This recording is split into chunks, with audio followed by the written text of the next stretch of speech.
King John 1 verse 12, metong matibe patunay na misang kang ligtas, parati kang ligtas. Sasabihan na kini, but as many as received him, to them gave he power to become the sons of God, even to them that believe on his name. Kuya Dante, tanong ko kaya ka, ali ba ganaganang tao, anak na ng Diyos? Ali. Kaya ka rin tao kay King Yato, ali laman ang palataya kay Ginoong Jesucristo. So ali na la anak ng Ginoo. Nung menang palataya la kay blagyo ng Jesucristo, dinina na lang karapatan ng Ginoo na maging anak na.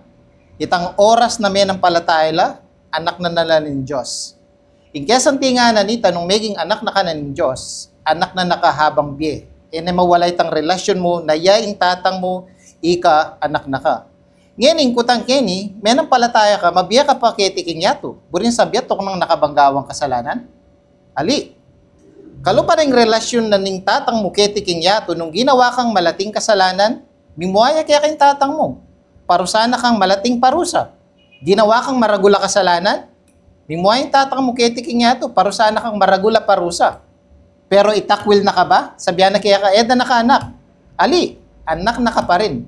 Makanita mo rin ng relasyon tamo kayang Diyosig pa, anyang dinina na katamong karapatan na maging anak na. Mabibiyata mo kay King Yato, gagawa ta pa rin kasalanan, pero anak na nakatamo. Ginawa kang malating kasalanan, dinana kang malating parusa. Kay King Yato, kabang mabibiya ka. Ginawa kang maragula kasalanan, dinana kang maragula parusa. Kay King Yato, kabang mabibiya ka.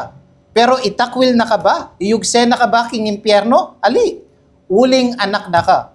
Kaya kalupaning sasabihan na kini, dinina na kang karapatan na maging anak na ning Diyos. Anyang maging anak na naka kabang biye. Kalupa na ning kaligtasan tamo, ene mawawala. Kaya kini King John 1 verse 12, meto nga matibe na katunayan na misang kang ligtas, parati kang ligtas.